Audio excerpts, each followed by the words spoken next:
आपको जानकर हैरानी होगी कि श्री कृष्ण ने महाभारत काल में ही कलयुग का विस्तार रूप से वर्णन कर दिया था।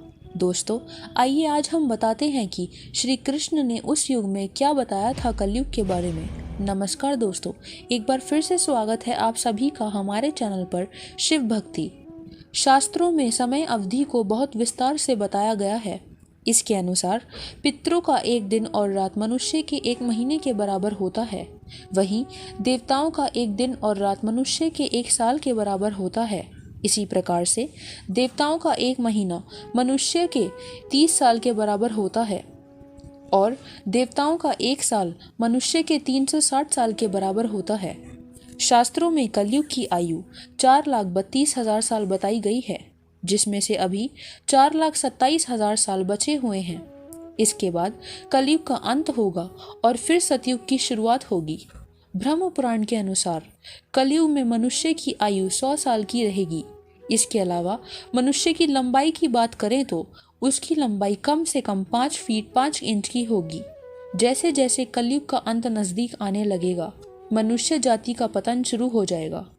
कलयुग का वर्णन करते हुए भगवान श्री कृष्ण ने कहा कि कलयुग में ऐसे लोगों का राज होगा जो दोनों ओर से शोषण करेंगे।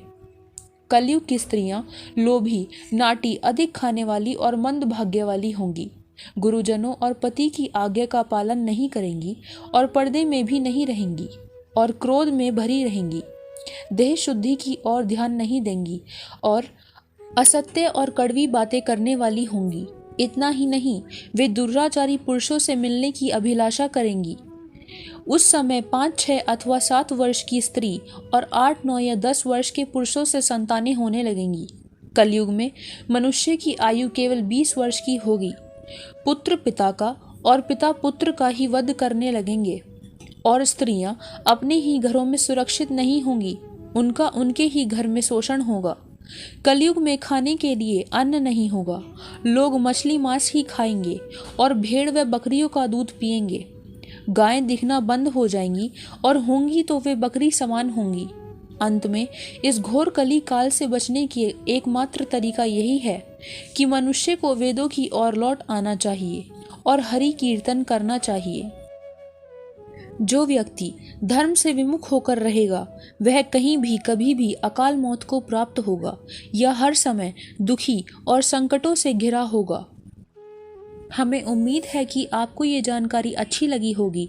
आप अपने विचार कमेंट बॉक्स में हमें बताइए। देखते रहिए हमारे चैनल शिव भक्ति को। आपका बहुत बहुत धन्यवाद।